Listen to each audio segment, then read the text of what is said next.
célébrons exactement 25 ans que le 8 septembre 2022, depuis l'inauguration du noviciat Notre-Dame, Mère de la Compagnie de Jésus, ici à Kinkeso, Kisantu. L'importance de ce jubilé est fondamentalement spirituelle. Il est question d'honorer un devoir de reconnaissance envers Dieu. Comme dit le psaume 103, « Bénis le Seigneur, ô mon âme, n'oublie aucun de ses bienfaits. » Nous voulons le bénir, mais pour cela, nous voulons aussi rappeler tous les bienfaits. Ne rien oublier de tous les bienfaits reçus du Seigneur en ces 25 ans.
La célébration du jubilé d'argent du noviciat Notre-Dame, Mère de la Compagnie de Jésus, de Kinkeso, de la province d'Afrique centrale, nous offre l'occasion de nous souvenir de l'histoire des noviciats de notre province avant de nous attarder plus longuement sur l'histoire du noviciat de Kinkeso. La conception du noviciat Notre-Dame, Mère de la Compagnie de Jésus à Kinkeso a pour point de départ les perturbations politiques qui ont marqué les années 90 dans la région des Grands Lacs. Le 7 avril 94, le 8, je mettais les bagages du père Matungulu, du père Ndundu et de Monseigneur Munzirwa dans le véhicule pour les conduire à l'aéroport. Ils partaient au synode africain, le premier synode. Ce matin-là, pendant que je mettais les bagages, et le père Cinquer arrive en courant presque. Père provincial, vous partez quand même, mais vous n'avez pas écouté la radio. Mais tous nos compagnons ont été tués à Kigali, il n'y a plus personne qui vit. C'est comme ça que nous avons appris les génocides. Tout a chambardé à ce moment-là. Nous sommes restés, je pense, 3 à 4 jours au noviciat dans ces troubles-là et les gens fouillaient leurs maisons. J'ai l'impression que les choses se passaient sous silence. Donc quand cela s'est produit, on était très surpris. Mais on devrait partir de là puisqu'il y avait danger surtout pour les compagnons rwandais de perdre leur vie. Le père Matungulu a regardé Monseigneur, qu'est-ce qu'on fait? Et Monseigneur lui dit, on part à Rome. C'est là que nous comprendrons mieux ce qui se passe. Celui qui a géré en fait sur place le problème du noviciat et de nos compagnons qu'on ne retrouvait plus, c'était le père Sébastien Pelenda qui était resté comme un vice-provincial. Le père Matungulu donnait des ordres à partir de Rome. Comme Socius, j'ai accompagné Pelenda. La communauté du noviciat avait reçu, sans même attendre le provincial, le père maître avait déjà déplacé. Nous étions parmi le premier groupe qui devait quitter le Rwanda pour traverser, aller à Bukavu. Et donc, la mission des Nations Unies au Rwanda, ce sont eux qui sont venus nous prendre le noviciat pour nous faire sortir. Le frère Luamba a joué un grand rôle dans tous ces déplacements. C'est lui qui a déplacé les novices de Tchangougou à Bukavu. les compagnons d'Alpha Jiri sont arrivés pour nous accueillir. Ces compagnons se sont mobilisés à venir attendre là-bas notre traversée et nous accueillir pour nous amener à Mani. Quand on amène les noviciats à Mani, ils sont là, mais quand vous êtes à Mani, vous regardez le Rwanda est juste comme ici à Canisius, avec des jumelles. On peut voir tout ce qui se passe de l'autre côté. Et il y avait un de nos pères qui avait des jumelles et qui voyait tout comment on poursuivait les gens avec des machettes, et il a eu la maladresse de montrer donner les jumelles à des novices pour qu'eux aussi regardent. Il y a des gens qui traversaient à la nage et d'autres traversaient à la pirogue et ils accostaient à Mani. Entre-temps, les militaires de Mobutu, la DSP, tout ça, savaient qu'Amani était un endroit poreux, facile. Et donc, ils venaient aussi et ils ne rigolaient pas, ces militaires. Et donc, ça devenait quand même problématique garder les noviciats à Mani là. Pendant 3 mois, on était à Mani. Ceux des deuxièmes devaient quitter Bukavu pour venir à Kinshasa. Un groupe est resté à Bukavu et un groupe à Kinshasa à l'internat de Boboto. C'est là qu'on les avait amenés. Parce que le père Matungulu, quand il était, donc après 1 mois, 2 mois de ce synode, il était quand même revenu. On est allé avec lui demander à Ngalungalu qui travaillait à Tchétché de laisser Tchétché et d'aller à Inyangi construire un bâtiment de 5 chambres. Donc, la maison qui pouvait accueillir de manière rapide les novices, c'était Inyangi. Mais il fallait pour cela déplacer la communauté Saint-Paul-Miki, la mettre à part. Et c'est ça les bâtiments que Ngalungalu devait construire. Nous avons eu des formateurs très dynamiques et très compétents qui nous ont permis de pouvoir faire le déplacement, pas seulement un déplacement sur le plan physique, mais aussi sur le plan émotionnel, et de nous retrouver à Inyangi sans beaucoup de dommages, je dirais des dommages par rapport à notre formation jésuite. Ça s'est bien passé, des moments de crise, mais heureusement nous avons eu sur notre chemin des hommes compétents, des jésuites bien formés, des hommes de prière, pragmatiques, qui ont permis à ce que nous puissions commencer nous puissions continuer notre vie de noviciat à Inyangi sans beaucoup de soucis. Et moi, je suis de la promotion qui a passé 2 ans à Inyangi. Et nous sommes arrivés finalement la nuit, c'était la nuit du 1er au 2. Alors, il y avait 2 groupes, donc il y a un groupe qui venait de Kikwit avec les frères Luamba, qui était notre ministre du noviciat, et il y a un autre groupe qui venait de Kinshasa avec les véhicules de la région à l'époque, comme on appelait. Et nous sommes arrivés à Inyangi pratiquement au même moment. Cette nuit-là, nous avons passé la nuit. C'était une expérience très intéressante pour moi et je crois même pour ceux qui étaient avec moi au noviciat. C'était beau d'arriver dans ces milieux et d'être accueilli. Et l'image qui m'est toujours restée, c'est celle du frère Nyanda. Le frère Nyanda qui est aujourd'hui à Kisantu. Il était en soutane et il nous attendait pour nous accueillir. Ça, c'est l'image qui m'est restée. Et nous sommes arrivés et nous avons été installés. Et même la communauté qui était déjà là, la communauté Saint-Paul-Miki, il y avait le frère Bina et le père Ndoudou qui était là aussi comme régional. Et quand nous sommes arrivés, le frère Bina et les autres avaient cédé un peu leur chambre, dont le père maître a pris la chambre où étaient les frères Bina. Et ce sous qui était Bokamba a pris notre chambre. Et le frère Luamba aussi qui était notre ministre. Les chambres, il y a des chambres qui sont vastes, mais qui étaient subdivisées en alcôves. Et donc, nous habitions dans une même chambre, mais en différentes alcôves, 2, 3. Donc, nous étions dans une chambre à 2, à 3 et même 4. Alors, c'était une expérience assez intéressante parce que tu tiens compte des autres pendant que tu es là. Il n'y a pas que toi. Les autres sont là. Quand tu te réveilles le matin, tu le fais de telle sorte que tu ne puisses pas déranger les autres. Et alors, il y avait juste une douche dans la chambre. Donc, il fallait être aussi expéditif, comme on dit, à tenir compte des autres. Donc, vous allez, vous vous lavez, vous sortez, l'autre entre. Alors, Inyangi avait été conçu comme une maison qui devait accueillir des jésuites qui avaient besoin de repos. C'est pourquoi c'est Hemuna, Hemuna qui signifie repos, pour profiter justement de la solitude du milieu, du calme du milieu. Et pendant ce temps-là, on a commencé à construire à Paul Miki, on a commencé aussi à construire des douches pour que les gens aillent aussi se laver dehors.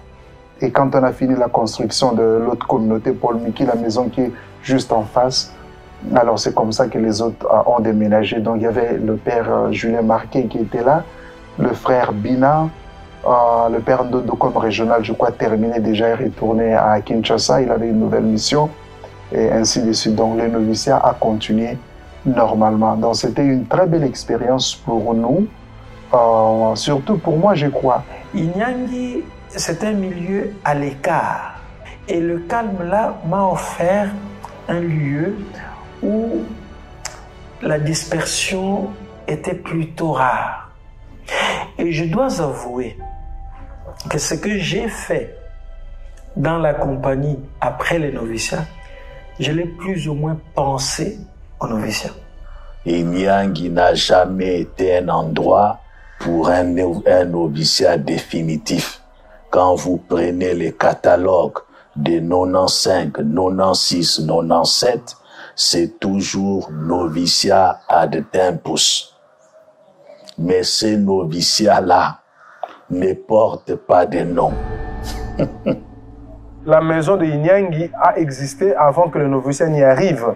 C'est une maison qui existait pour une raison précise. C'est le déménagement du Rwanda qui a fait qu'on puisse s'installer à Inyangi parce qu'il fallait trouver un lieu qui pouvait abriter les novices. Ça signifie que le provincial devait chercher un autre endroit pour le noviciat. Après discernement et recherche, c'est le site de Kinkeso, en République démocratique du Congo, qui sera choisi. Pour cela, le père Matungulu a fait une sorte d'enquête. Il a écrit à un tiers de nos aînés de l'époque. Chacun devait lui répondre. Et puis il a consulté Monseigneur Munzirwa, pour qui il avait beaucoup de respect et d'estime. Et Munzirwa avait donné sa réponse qui était claire. Munzirwa avait dit que les événements de l'Est allaient durer longtemps. Les Kasaï, on a quelle communauté là-bas? On a quel apostolat là-bas? Ça signifie que si on mettait un noviciat là, pour qui? Pourquoi? Puisque ça ne répondrait jamais aux conditions d'un noviciat. Nous avons eu la possibilité d'aller ici, après le campus, les Sketistines, à Mbiti. Ils nous proposaient un terrain derrière là. Mais certains disaient c'est inadmissible. On ne peut pas avoir à Kinshasa le noviciat, les postulats et tout ça. C'est impossible. Voilà. C'est pendant ce temps qu'on a vu arriver, en 1994, le père Matungulu, qui était provincial d'Afrique centrale, accompagné du père Gali, qui était assistant régional pour l'Afrique et Madagascar. Alors, quand on les a accueillis, ils nous ont dit que nous sommes venus voir les lieux où on pourrait construire les noviciats. Alors, nous avons d'abord fait un premier tour avec eux au-delà du collège. Quand vous quittez la communauté, vous dépassez les collèges. Là, nous avons pour le moment les terrains de football. Avant, c'était vide. Et à cet endroit, le père Gali a dit, ça, c'est un endroit qui convient pour mettre le noviciat. Mais en regardant un peu, on a dit que ça pourrait être aussi petit. Parce que lui disait on allait mettre une grande clôture pour séparer du collège et de la communauté et faire une autre ouverture du côté des camps de médecins pour les noviciats. Mais on avait vu que les noviciats, il faut un terrain de foot, il faut des jardins potagers, ça serait un peu à l'étroit. Et alors là, le contact avec l'évêque avait suggéré que au calvaire, quand vous allez au-delà du jardin botanique, entre les calvaires proprement dit et la rivière Inkissi, il y a un grand espace là-bas, une plaine, il a dit que cette plaine était aussi libre et que nous, on pourrait occuper. Les informations données aux gens, reçues plutôt de personnes, avaient dit que cet endroit-là, quand la rivière Rinkisi déborde, ça pourrait être dangereux pour le noviciat. Le père Matungulu dit, moi je propose, père Ntima, que vous preniez Ngalungalu et que vous fassiez le tour de la partie Kwango et Kwilu.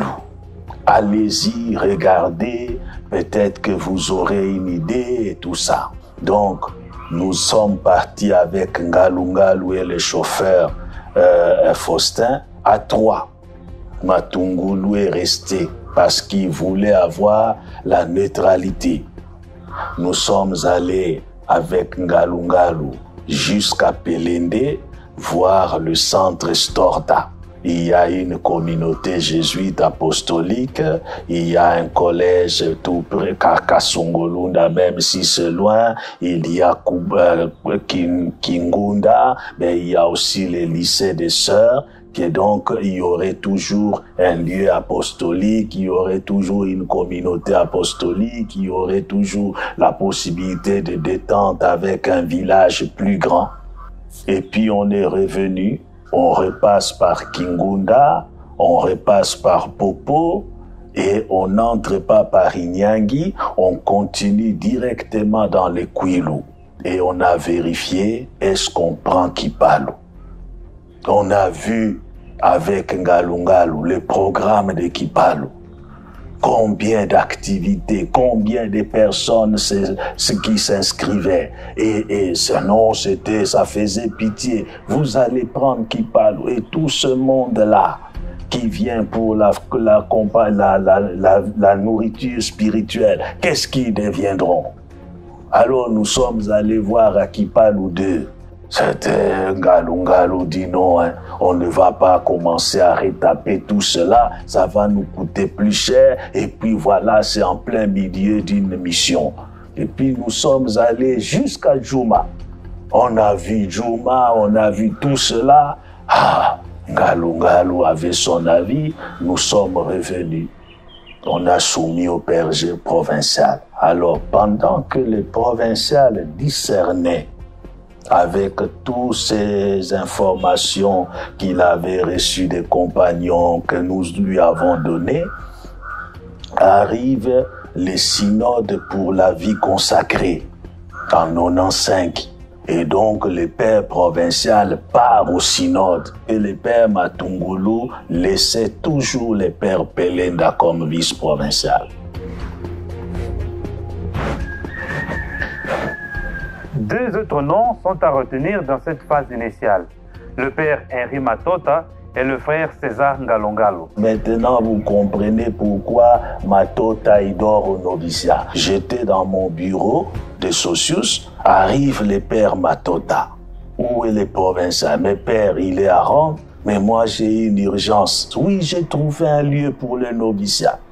C'est Matota. Je me rappelle encore de l'expression Louis-Jamoula Mambomampam. Parce que lui disait, si on veut investir à Kisantu, ce n'est pas des lieux qui manquent. C'est à ce moment-là qu'il nous a suggéré de contacter Tata Basunga. Tata Basunga nous a dit, si vous voulez un espace un peu plus grand, c'est de ce côté par la droite. Malheureusement, la terre est en pente. Et ça, vous pouvez avoir ce terrain même jusqu'au petit ruisseau qui est là dans le fond. Et puis quand on a regardé, on a dit, bon, c'est en pente, mais jusqu'au ruisseau, ça fait quand même un bon terrain pour nous.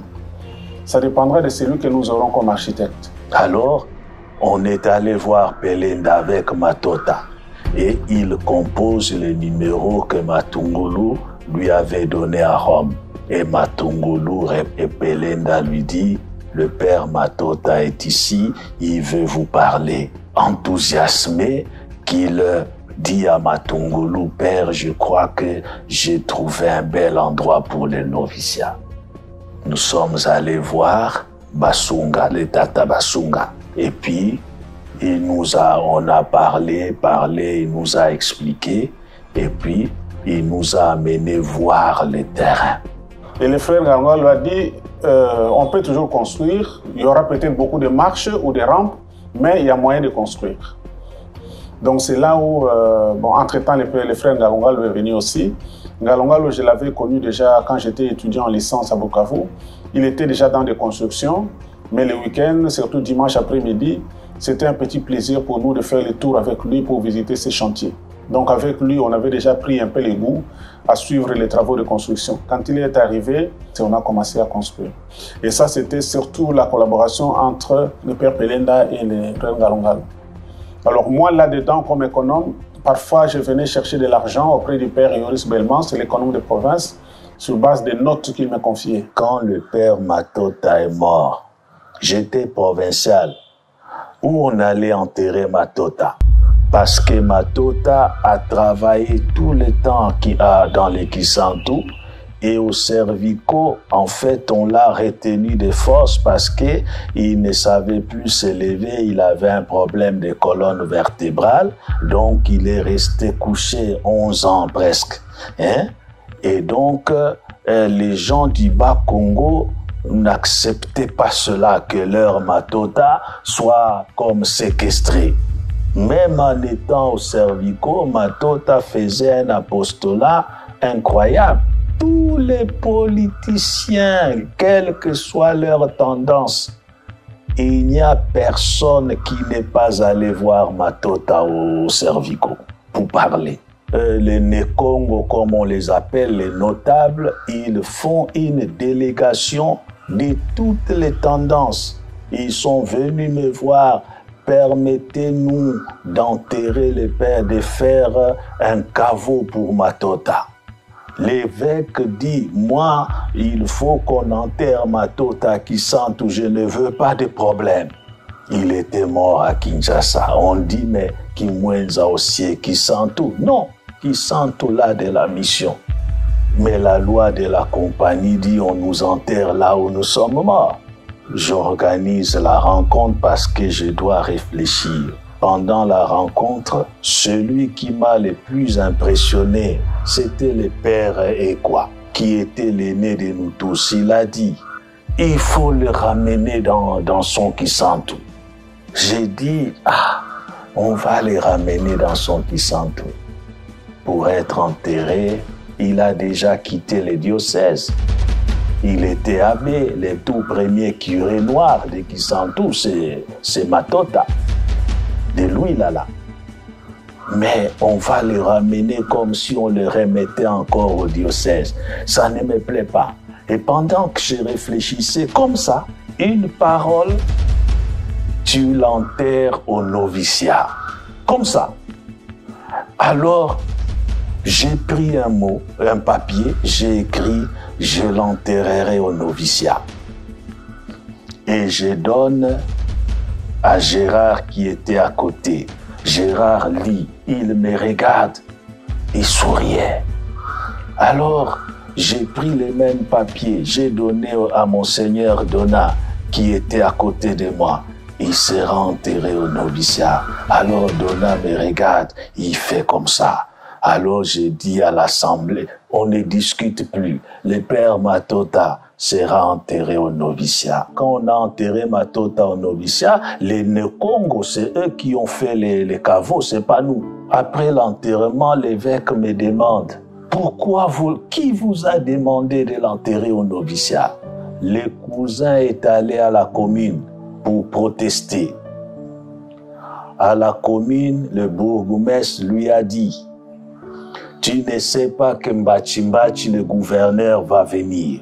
Il sait que ça sera là l'enterrement. Tu ne sais pas que le président de la République, Kabila, a envoyé un émissaire de Yonkusu. Il va venir. Et moi, à cause de ta petite parole là, je dois dire aux gens, ce n'est plus au noviciat parce qu'il y a une querelle. Ah non, non, non, il sera enterré là. Et Monseigneur, je lui dis, qu'est-ce que ça veut dire, Monseigneur? Il me dit, est-ce que tu connaissais la coutume? J'ai dit, quelle coutume?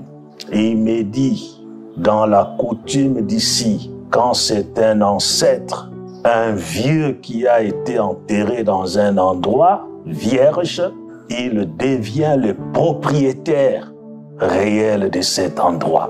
Je ne savais pas. Voilà quelqu'un qui nous a aidés à avoir ces noviciats. Et moi, je ne savais pas qu'en l'enterrant là-bas, je le remettais comme propriétaire de ce qu'il avait obtenu. À la fin des travaux, il fallait résoudre l'épineuse question du déménagement du noviciat du site de Nyangé vers celui de Kinkeso. Le déménagement proprement dit du noviciat de Nyangé à Kinkeso s'est fait progressivement et par étapes. D'abord, on s'est assuré que les constructions étaient achevées. En tout cas, tous les bâtiments, sauf le bâtiment de la chapelle. Les instructions qui venaient de la curie provinciale, c'était que la chapelle, c'est le cœur du noviciat. Ça doit être au centre du noviciat. Donc vous voyez l'espace qui est resté là-dedans, où vous avez écrit en grand noviciat, tout ça, pour que les gens qui sont en avion voient que c'est vous. C'est là qu'on devrait mettre la chapelle. Alors on a fait un grand lobbying, on a écrit au provincial pour demander qu'il voit avec sa consulte. Il dit l'idée est bonne quand on dit que la chapelle doit être au cœur du noviciat. Mais si tu sors d'une salle de classe, c'est que tu as la chapelle au nez, tu sors du réfectoire, tu as la chapelle au nez, tu sors de la chambre, tu as la chapelle au nez. À un moment aussi, on commence à en avoir marre. Or, nous avons de l'espace pour la chapelle. Alors, on a proposé l'espace où on se trouve maintenant. Et finalement, les provinciales, c'était le père Métain à l'époque, qui avait accepté qu'on puisse les mettre là-bas. Comme novice, j'ai fait mes expériments ici. La première année, j'étais ouvrier, on construisait la chapelle. Donc, quand je vois cette chapelle-là, je vois que j'ai travaillé comme ouvrier à cette chapelle-là. Les briques, là, parce que quand on mettait là-bas, notre travail, c'était de nettoyer les briques. C'est-à-dire gratter pour enlever les ciments, pour que ça reste rouge. Et donc, quand je vois ça, bon, je vois une partie de moi-même parce que donc tout ça fait qu'avec la maison, tout ça, c'est vraiment un lien très fort avec la maison, quoi. J'ai commencé quelques mois avant le déménagement proprement dit à faire la commande des meubles qu'on allait mettre au noviciat.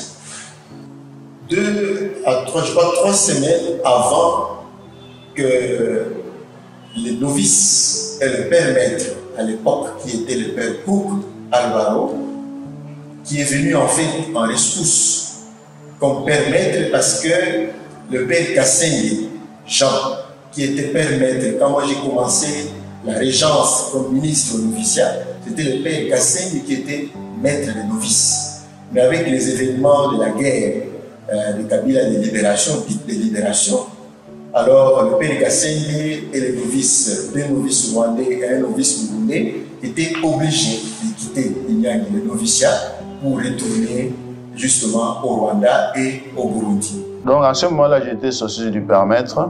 Alors je me rappelle encore aujourd'hui avec beaucoup de peine des conditions de leur exfiltration de Inyangi vers Kinshasa et de Kinshasa vers leur pays. Ça, c'est la grande douleur que je ressens encore aujourd'hui, plusieurs années après.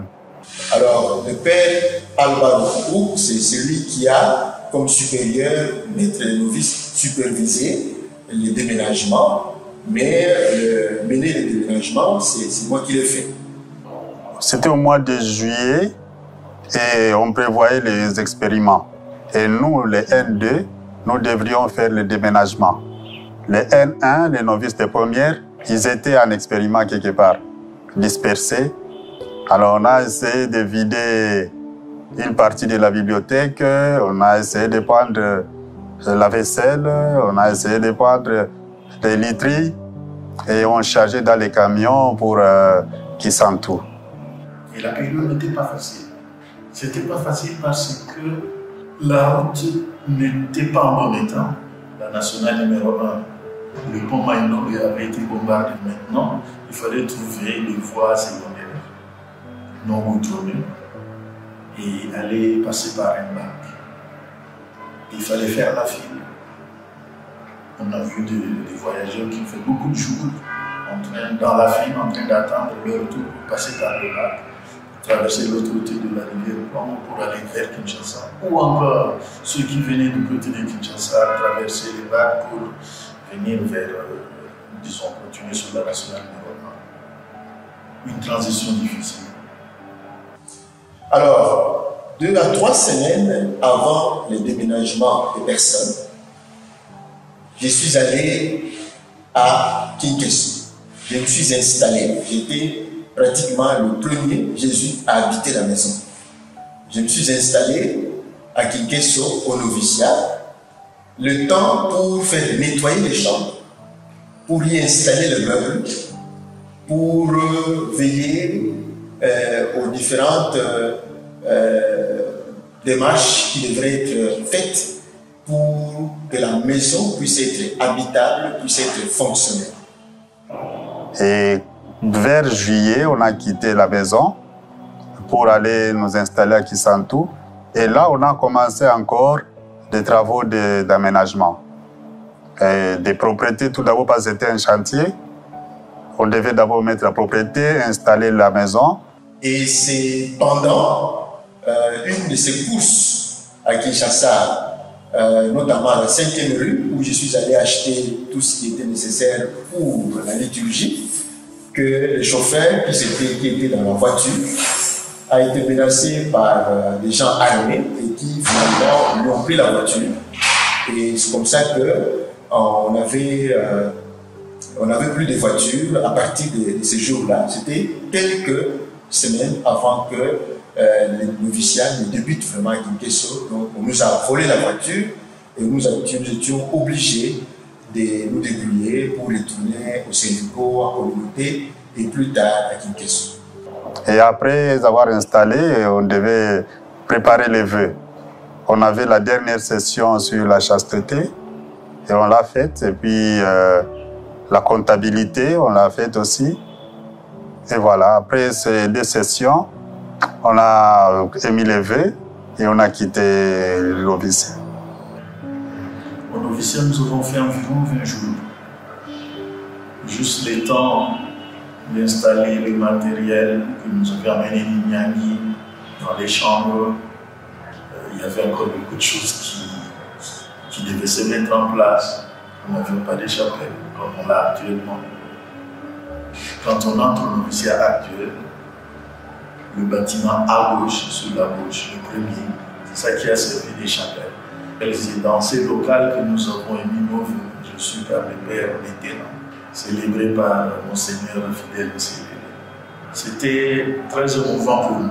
Dans ces nouveaux milieux, on s'est senti accueillis.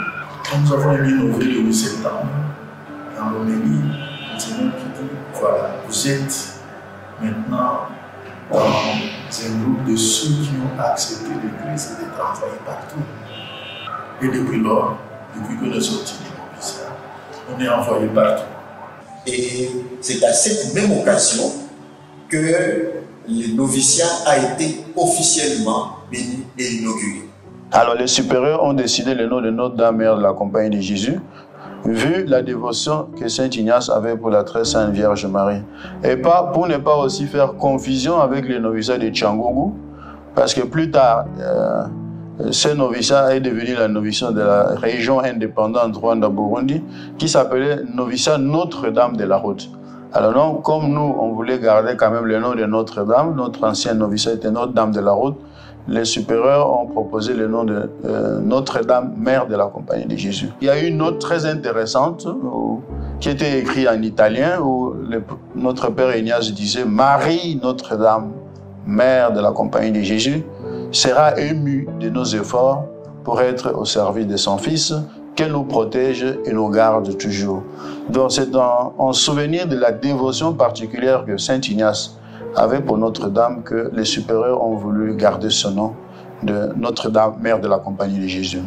Le père Jules Tchibanfou, qui avait commencé comme socius du père Maître, d'abord du père Jean Kassem, et puis après du père Alvaro Cook, il était parti en formation à Rome, sans aucun doute pour se préparer à un nouveau ministère, du père Maître.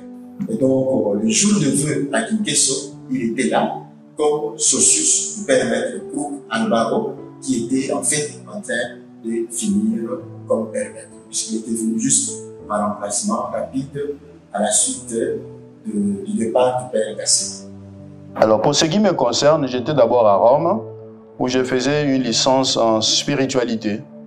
Et quand j'ai terminé ma licence, le père provincial m'a envoyé directement au 3e an, au noviciat des jésuites italiens de la ville de Gênes, où j'ai fait mon 3e an sous la direction du maître des novices. Alors, après le vœu, quelques temps après, le père Jules Chibanfou est devenu officiellement maître des novices. Déjà, quand j'étais en théologie, le provincial, vers les dernières années, avant même l'ordination diaconale, il m'avait dit que il s'était renseigné et il pensait que je convenais pour devenir plus tard maître des novices. Pour la petite histoire, ça c'est lui-même qui m'a raconté, le père Matungulu. La veille de notre ordination diaconale, nous étions tous dans la chapelle en train de prier. Et mes compagnons avec qui j'allais être ordonné diacre étaient tous assis. J'étais le seul à genoux devant le Saint-Sacrement. Alors le père provincial, quand il a vu ça, il a dit, bon, celui que j'ai choisi, c'est celui-ci, je ne me suis pas trompé. Parce que tous les temps de l'adoration, il est là devant le train Saint-Sacrement en prière. Après l'inauguration, l'essentiel de construction était achevé, mais il y avait encore beaucoup à faire pour rendre la concession plus présentable et exploiter tous les potentiels que le terrain offrait. Et les frères César Ngalougalou a continué à parachever les constructions, la chapelle, les murs reliant les bâtiments, la maison d'hôte.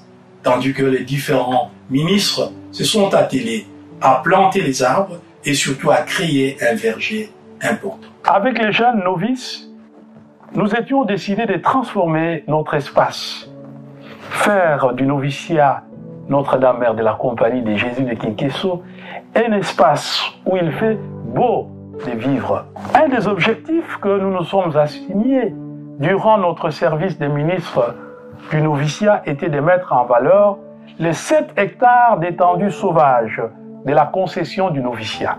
Le reboisement a pris une place de choix dans ces activités. Pour une compréhension plus aisée de notre histoire jésuite, nous avons baptisé quelques endroits qui pourront aider les novices à maîtriser tant soit peu notre histoire et faciliter l'organisation du travail manuel par les manuducteurs. Il y a les boulevards du 31 juillet, la date de la fête de notre petite compagnie de Jésus, qui nous rappelle l'entrée au ciel de notre Père fondateur, Saint Ignace de Loyola. La place Saint-Paul hors les murs, la grotte de la Vierge Marie à l'entrée du noviciat. Notre noviciat s'appelle Noviciat Notre-Dame Mère de la Compagnie de Jésus. Marie, notre mère, nous accueille en arrivant au noviciat. Marie occupe une place importante dans notre spiritualité. Vous avez aussi la place Pedro Arrupe. Nous connaissons bien l'impact du 28e général de la Compagnie sur l'histoire de la Compagnie de Jésus en Afrique. Vous avez aussi l'esplanade de la Potale, inaugurée le 31 octobre 1998, à l'occasion de la fête de Saint-Alphonse Rodriguez et de la fin de la candidature de novices François Bouando et Billy Biracheoa, l'actuel maître de novices. Vous avez l'avenue de la Storta, les champs de la Discreta Caritas, les champs de Bonne Espérance.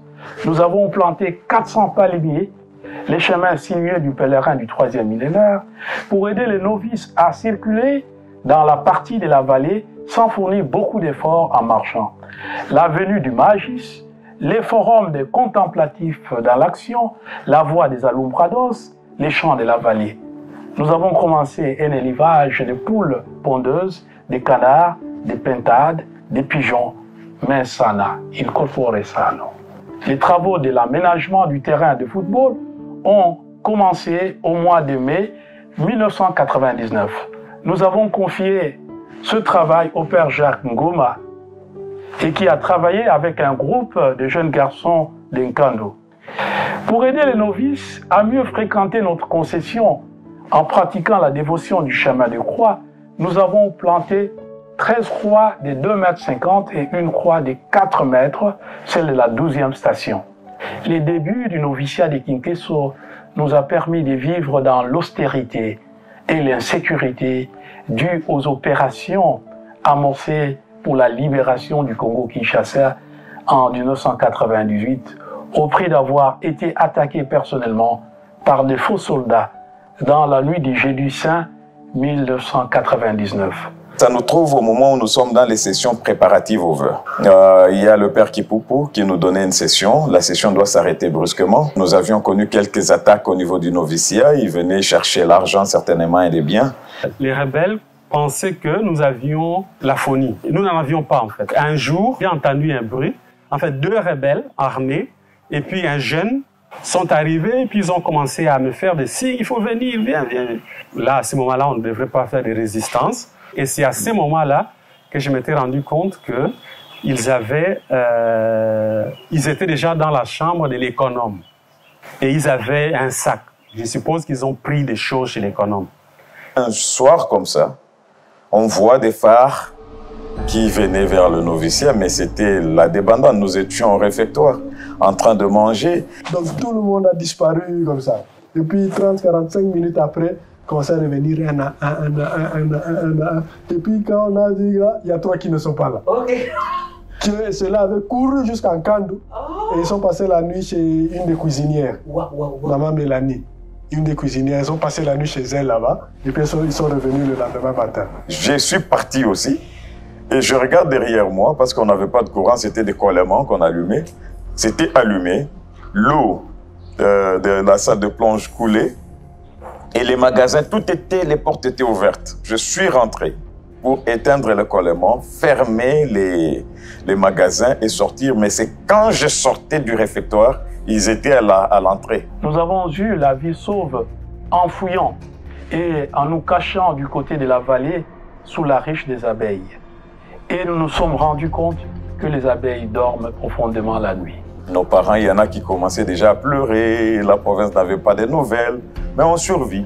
Et il y avait un qui était un peu, ce qu'ils appelaient, celui qu'ils appelaient le commandant, qui était un peu, je sais pas, suspicieux. Alors il a braqué son arme sur le père Kipupu, donc devant moi.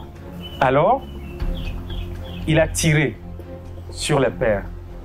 Heureusement que les autres militaires, un des militaires a bougé l'arme. Il était dans la chambre ici à côté du ministre. Je crois qu'il y a encore un trou quelque part là-bas, l'impact de la balle. Oui. Oui, oui. Première accalmie, le provincial de l'époque, le père Metena, Dieu et son âme, il va sur Kisanto. Un souvenir inoubliable, très émouvant. Il remplit le véhicule de vivres, lui seul chauffeur. Tout le reste, il a mis papier hygiénique, savon, sucre, de poisson salé, tout qui pouvait amener au noviciat parce que nous n'avions plus rien. On a mangé pendant 2 jours et puis le 3e, il dit non, c'est l'occasion, comme la route était un peu dégagée, nous devons rentrer. La route était en mauvais état, c'est pas comme maintenant. Il fallait faire des détours dans la bourse, ainsi de suite. Je ne sais pas combien de temps ça nous a pris. Nous sommes arrivés à Kinshasa avec beaucoup de risques de tonneaux parce que la route était en très mauvais état. J'ai commencé ma philosophie sans avoir émis les vœux dans la compagnie de Jésus. C'est au mois d'octobre à Kimwenza, à la Saint-Isaac-Jogues, Jean de Brebeu, les martyrs canadiens, que nous avions prononcé nos vœux. Ce noviciat représente pour moi le fondement, la base de ce que je suis aujourd'hui.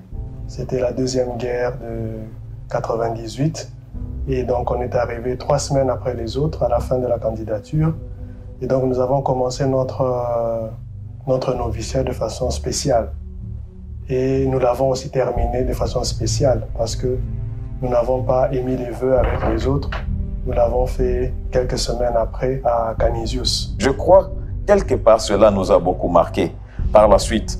Bien sûr, il y a le cadre dans lequel nous vivons, mais il y a tout ce que nous avons en nous, la situation qui vient devant moi, je dois d'abord agir et prendre une décision en attendant que tout se remette en place. C'est des prises de conscience de certaines responsabilités au-delà de ce que le cadre de formation te donne. Il y a la situation qui s'impose à toi. À ce moment-là, il n'y a que toi et ta conscience et ce que tu as pour prendre une décision, et ainsi de suite. Le novice Jacques Bonané, l'actuel recteur du collège Sadisana, a pris le risque de courir pendant la nuit pour avertir les militaires zimbabwéens à la mission cathédrale située à 2 km du noviciat. Sa bravoure est restée en moi jusqu'à ce jour comme un geste de fraternité de grande valeur. En célébrant le jubilé d'argent du noviciat, nos traumatismes sont guéris et nous rendons grâce au Seigneur pour les merveilles qu'il ne cesse d'accomplir à Kinkeso pour sa plus grande gloire et les biens de la compagnie. Je garde un souvenir très profond de ce noviciat. Le noviciat de Kinkeso a connu le père maître ci-après. Le père Alvaro Krok, c'est le premier qui déménage d'Inyangi à Kisanto en 1997. Le père Gilles Chibamfumo Chika est maître de novice de 1997 à 2006. Le père Jacques Matangila Ala de 2006 à 2008. Le père Simon-Pierre Mételanteba assure l'intérim de 2008 à 2009. Le père Flavien Zolabi Mamweni est maître de novice de 2009 à 2018. Actuellement, le père Billy est maître de novice depuis 2018 à nos jours. Revenir ici comme père maître, c'est un peu voir le fruit de toutes ces heures de travaux manuels que nous avons passés ici. Et donc, c'est être chez soi, heureux de retrouver cette maison. Avec cette maison, c'est un peu... Pour moi, c'est une relation particulière. Mon rôle comme père maître, je le conçois d'abord comme une aide. Et donc pour moi, le plus important, c'est que les novices qui viennent ici, qui se sentent à l'aise, pour qu'ils puissent s'exprimer, pour qu'ils puissent mettre en place tout ce qu'on leur propose, tout ce qu'on leur donne ici. Marcher avec le Christ, c'est se rendre disponible à ces mouvements d'amour, de diaconie, d'humilité, d'espérance et de pardon par lesquels le souverain capitaine et notre fidèle compagnon nous humanisent. La compagnie, c'est un chemin. Et donc ce chemin que la compagnie leur propose, on leur offre cela en leur disant tout ce qu'on attend d'eux. Et donc à eux maintenant de voir, et notre rôle, c'est de voir comment ils intègrent, comment ils s'approprient tous ces éléments que la compagnie leur offre. Je suis appelé à répondre de la présence du Christ, à être là au milieu du peuple, là où il a besoin de moi. Et donc, cela dans tous les domaines possibles.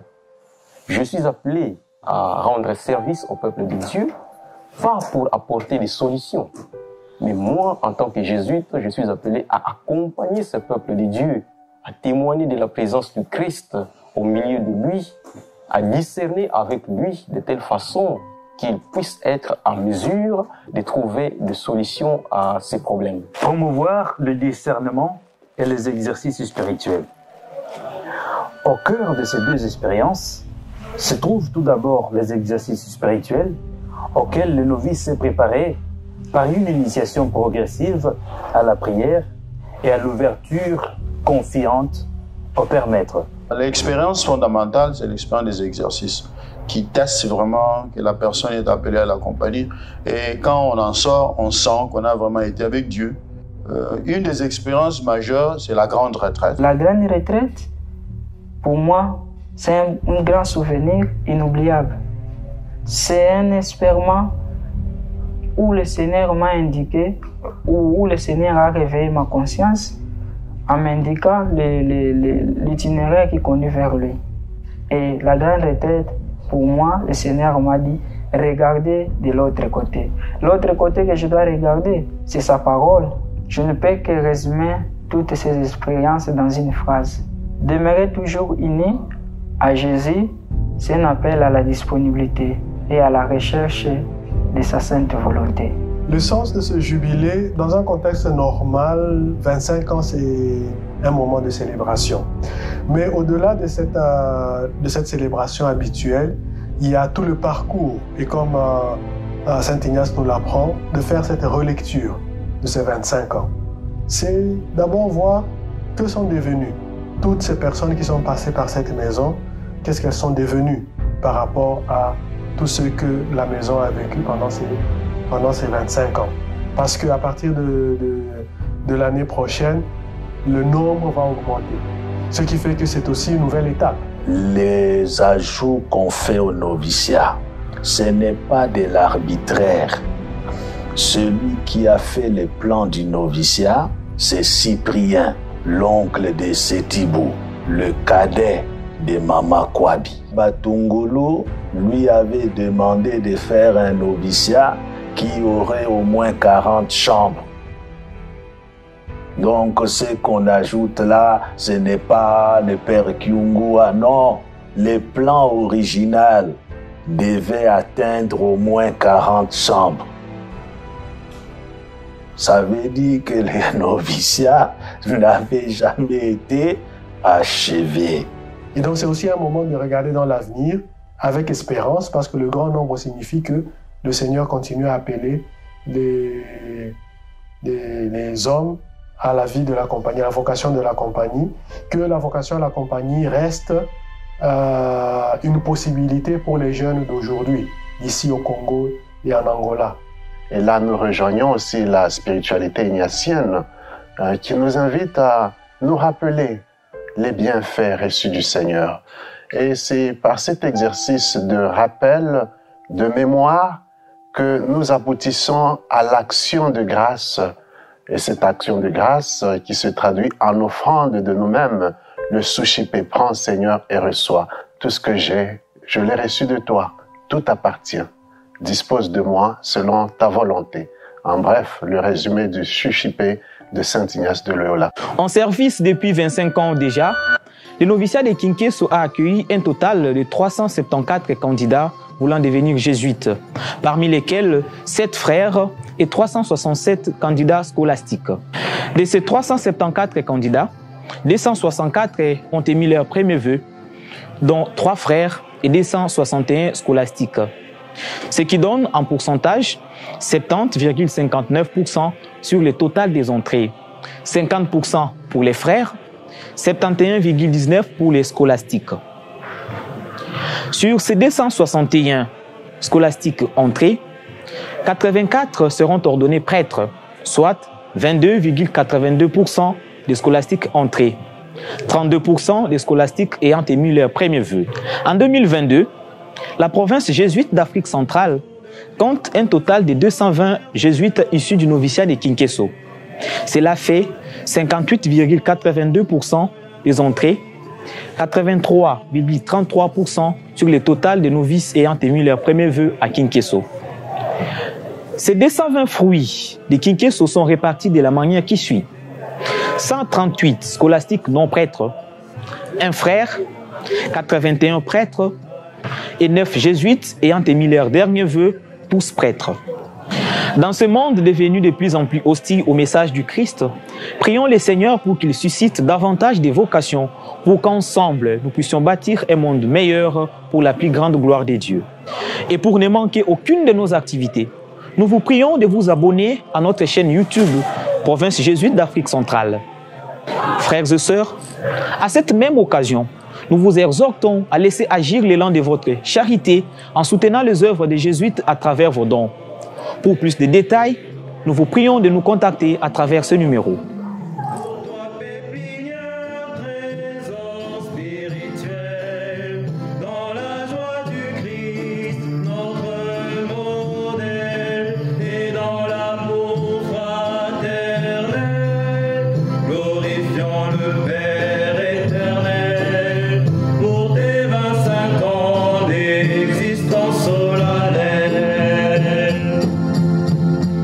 Atma